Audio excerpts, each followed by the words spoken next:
Good morning, Penn Hills community. We're excited to host our inaugural coffee and conversation with the superintendents, Dr. Mozzocio and Ms. Golden, as well as other guests today. This is a platform that we're going to discuss pressing issues in the district as well as parental concerns. Each week or each month, we will bring to you a different theme. Um, we will have a question and answer session at the end, so we do encourage parents to get involved and ask those questions so we can be transparent as a district administrative team and community. This will be a live stream that we will promote and display publicly. And for parents that are not able to join us for their coffee and conversation, we will plant this on our website so you can view it at a time that is convenient for you. With that being said, we're going to talk first about some upcoming events in the district. The first being PSSA week will begin next week. It is a huge week for our schools and our students in grades 3 through 8. We want to showcase the growth that we're making in our classrooms. Additionally, reminder that next Tuesday is an in-service day. It is a voting day that the schools will be open and the kids will not report. Next, on April 23rd, it is School Bus Driver Appreciation Day. Kudos to all of our bus drivers who bring our kids to school safely and start them off on the right foot each day. April 26th is Administrative Professionals Day. We'll celebrate that. And then lastly, on May 1st is School Principals Day. With that being said, the first line item that we want to discuss is our high school musical. I'm going to turn it over to Brianna York, give us a brief overview of the program and how to purchase tickets.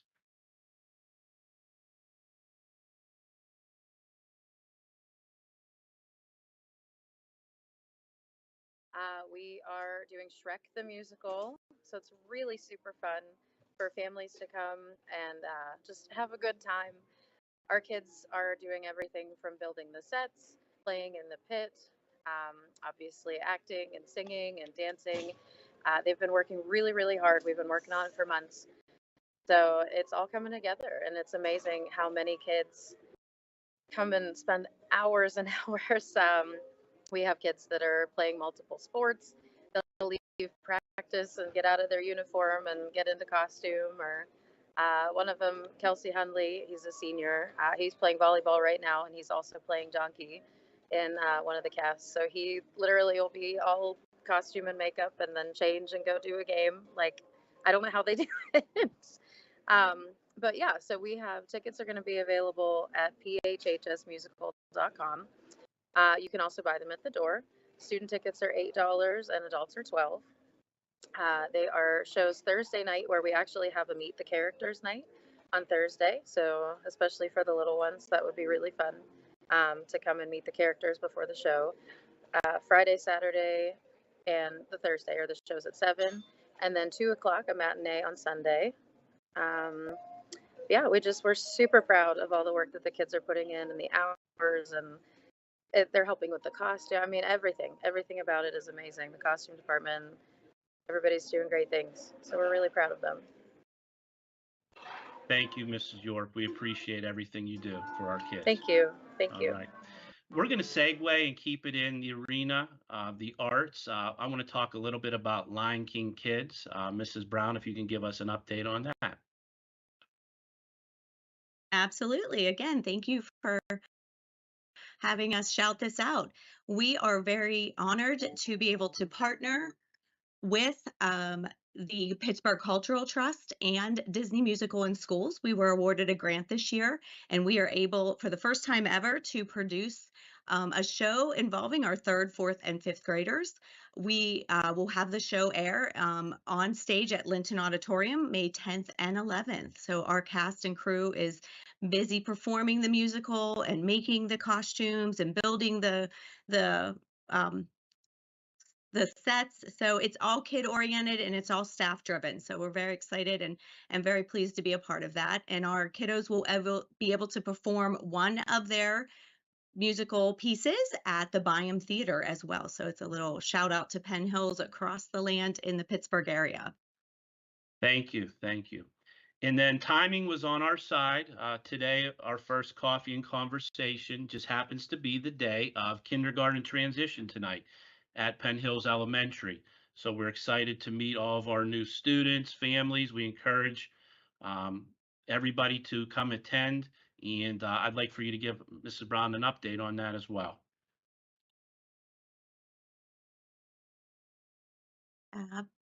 Absolutely. Okay, let's see if I see my camera's being a little wonky, so I thought I would switch up my background there to help out. All right. So we are excited to kick off kindergarten transition. I know that sometimes people aren't thinking ahead to the 24-25 school year yet, but we certainly are. We begin those thoughts in January, February of the previous year. We kicked off kindergarten registration in during the last week of February, and we were able to enroll some students starting then. And then our team is working hard along the way to say, what can we do to make everybody feel comfortable and acclimated to our big school environment? We know sometimes that we look large from the outside, but we love to have our parents and the new kinders come on site to be able to see inside the classrooms and inside our schools so that they can see that it's really just a regular school building, just supersized.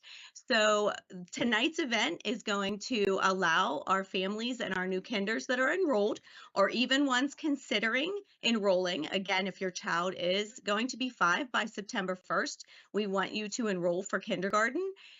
And if you're not quite ready to do that yet, we will have on-site registration secretaries tonight as well and throughout the rest of the school year and summer. But please do join us tonight. We have a variety of activities planned, and we have a lot of our staff will be here. Our goal is to get kids aware of concepts that we're going to be presenting. We want them to become familiar with the staff, maybe even meet some new friends. And these events will then continue throughout May, June, July, and August. We'll continue to have transition events. One of our teachers is on this meet as well, this Mrs. Chris. She's one of our fabulous kindergarten teachers, our grade level leader. She can share a little bit more about it. Good morning. Thank you for including me in this because, I can't speak enough about the wonderful things we do in kindergarten. And tonight really does kick off, the many events that happen throughout the summer and even into the beginning of the next school year. And like Mrs. Brown said, like our goal is to help those little ones see familiar faces, become comfortable in this big building. So when they come tonight, they're engaging in a small group and activities. And while we may be looking at them to see what do they know, what are they coming in with, they're making friends and they'll continue that, throughout the summer events when they come back to the elementary school and, enjoy popsicles with the principal or, come and read some stories at the library that we have events planned there. They're not as nervous. Even, the parents too. They look at our school building and think, "Oh my goodness, I'm sending my little here. Like, is everything going to be okay? Are they going to be taken care of?" And it helps to, give them, like I said, those familiar faces and feel a part of the school community. Thank you so much for the update. We are excited for tonight, and I will see you there. Okay, we're going to move on to some questions that were submitted by parents and community members. And again, this is new, so we encourage you to be involved, stay involved, and ask questions. And we will do our best from an administrative standpoint to answer and give you pathways of what initiatives we're taking to address any concerns that we have. So one of the first questions states, I'd like to know if the district is willing to consider a new location for prom. Prom has been on the Gateway Clipper for many years, and I think it's time for a change. So we will certainly have that conversation with our senior high team. We will involve our senior high representatives in our different councils and in boards. We want the students to have a voice, and ultimately, you know, it's what they want. But we will certainly have that conversation, and I will bring that to the forefront to do what's best for the students. The next question is lengthy. It talks about Christ transportation and some of the issues that have been experienced by a particular family. And what I want to say to that is we are having ongoing meetings, with Christ. We are going to renew the contract with Christ. We want to hang our hat on being more efficient in the future. So we are implementing bus patrol, which has cameras on the outsides for external safety measures, as well as looking at the internal measures for the cameras to making sure they are working, having compliance checks. We have hired a transportation director and Rob Van Ryn, who is familiar with systems and routes. We feel is going to be a great asset to our district moving forward. So I can assure you that we are looking into and will address these issues to the best of our capabilities. I will reach out individually as well to the family that submitted the email to talk in more depth. Another question that was submitted is, can we hold off on moving 5th grade to Linton? This time, I've halted those plans. Elementary school will stay K through 5. Linton will remain to be grades 6 through 8.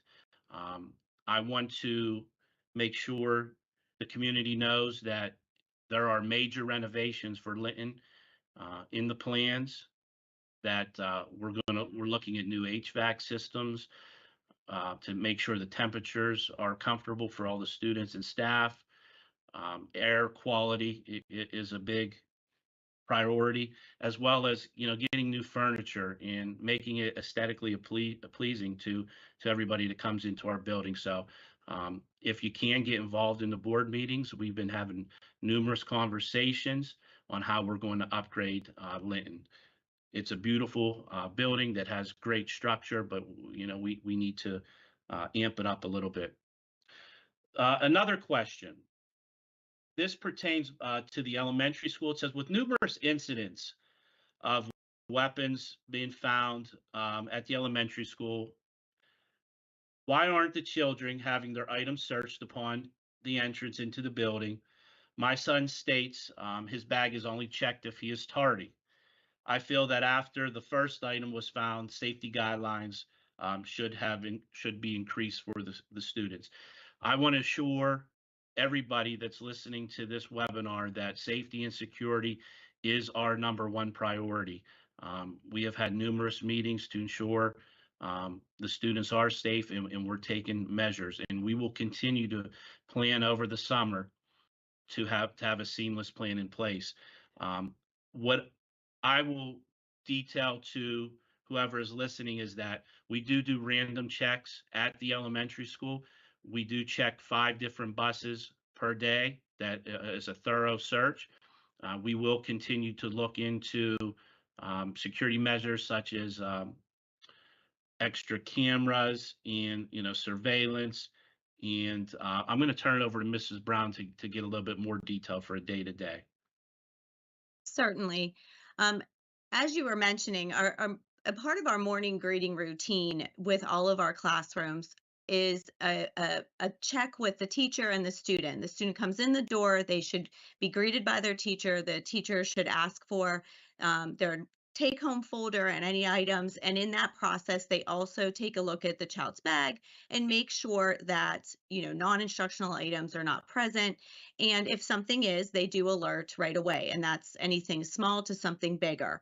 Now, we do have this past year, with the alignment of increase in school security measures, we did implement a random bus check. 5 buses do come through metal detected on a random schedule each day.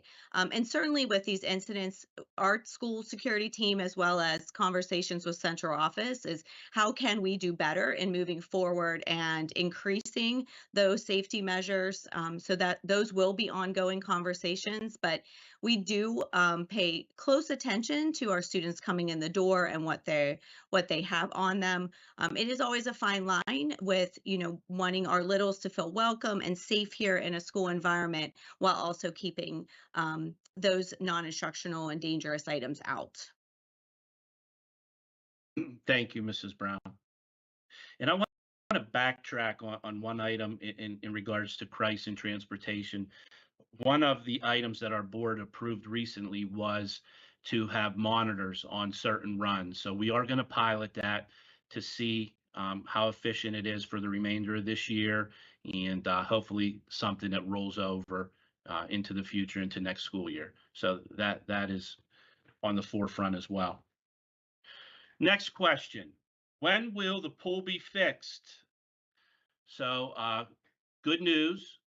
We do have architects and engineers signed that are coming in to draw up the plans. Based on our knowledge, the pool will be ready sometime in November, December, if everything goes in accordance, with their drawings and their plans. So the board has approved the funding to get the pools fixed and renovate.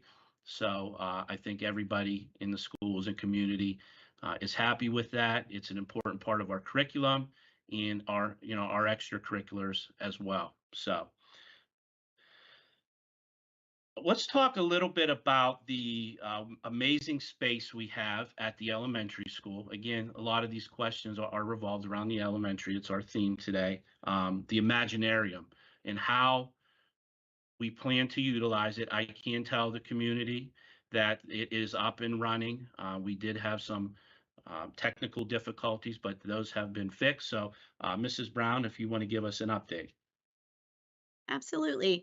So our Imaginarium space is our Dream Flight Adventures classroom, and it was built at the start of when our building was built in 2014. So pre-COVID, it was up and running, but since COVID, we did have to do some technology updates, and our equipment was out of date. So we have fortunately got that all underway. We have our new STEM teacher who is now trained, and the Imaginarium is really focused on content in the upper grades in 4th and 5th grade. So our STEM teachers now rolling out some activities with our 4th graders. We do hope to make it more a part of that STEM coursework moving into next school year, now that everything is structurally sound within the Imaginarium space itself. So looking forward to maybe relaunching that space next school year from the start. Thank you. 2 more questions. The next question revolves around graduation tickets, and I've had this question asked to me numerous times since I've been in the district. Why can't the seniors be allotted more than a certain amount of tickets? And the reason behind that is we need to plan for inclement weather. If everything goes perfect and the graduation ceremony is outside, sure, we can house as many family members as we need to. But the problem becomes if we have inclement weather and we have to move inside, we can only hold up to 2,200. So we are hesitant to give more than 6 tickets, 6 bands to each senior. So if you do the math, we have around 300 graduating seniors or so, and 300 times 6 puts us at about 1,800. Then you add in the senior class, then you add in the administration and staff that attended, puts us at, almost at full capacity. So what we're doing this year is every senior will get 6 bands that are red in color that will get you outside or get you in if we do have weather that is not cooperating. In addition, each senior will get 4 gold bands that they will have for the outside ceremony. So each senior will get 10. Okay, 6 will get you in or out. 10 we'll just get you for the outside venue. However, those seniors, if not everybody is going to have 10 people or family members to event, so seniors can trade and give the bands to one another. If you do run into issues where you absolutely need bands, please contact me. I will assist you the best I can. Okay, so I hope that answers your question and gives you why we do have this particular procedure. And then the last question did regard cell phones. And this is a difficult question. This is a conversation that is ongoing. This is something that our next coffee and conversation will be themed around. So I'm not going to get into too much detail. We understand that cell phones are a part of daily life. It's a new culture, and but our intent from the educational perspective, we just cannot let them be distractions. You send your kids to us inside of our buildings for them to learn, and we want them engaged in the instruction, and we don't need any other distractions. So we will continue to have those conversations and come up with a seamless plan. It may be a compromise. It may be, a hard no, but we will certainly be transparent and talk about that. And again, that will be the theme for our next coffee and conversation. I appreciate the 22 minutes or 25 minutes that you gave us this morning. We know time is important, but these topics and items are important. So again, I urge you to get involved. I urge you to ask questions and be a part of this. We will publicize this again. We'll put out surveys where you're available, where you'll have the availability to ask questions that we can answer as a team. With that being said, any of my staff here, would you like to add anything or bring anything to light? Please do. Now, go ahead, Ms. Chris. Talked a little bit about the kindergarten registration, and tonight kicks off our first event of many to come. Any of those families that may be apprehensive, we definitely encourage you to come in and take a tour of our space. Mrs. Brown is available, our kindergarten principal, Mr. Sense. They've given numerous tours in the past couple months, going into the classrooms, seeing the space, meeting some of the kindergarten teachers. So if anyone out there is listening and thinks like, oh, I don't know, do I want to send my little to this really big school? We definitely encourage you to come and see all the wonderful things we're doing. Great point. And I'll just piggyback on that for students who have learning or challenges, that there's also a space for them and those families as well during this kindergarten event. And I would just encourage those parents, students of those parents and those students to come and meet their teachers, staff that provide support services for the students. This is an event for every student, everyone that is interested into coming into the Penn Hill School District for kindergarten. So just everyone is welcome at the event. So I just needed to make sure that was clear. Thank you, Ms. Golden. Okay, with that being said, we're going to wrap this up. I hope everybody has a wonderful day, and let's get after it today, Penn Hill staff. We'll talk to you soon. Thank you. Bye-bye.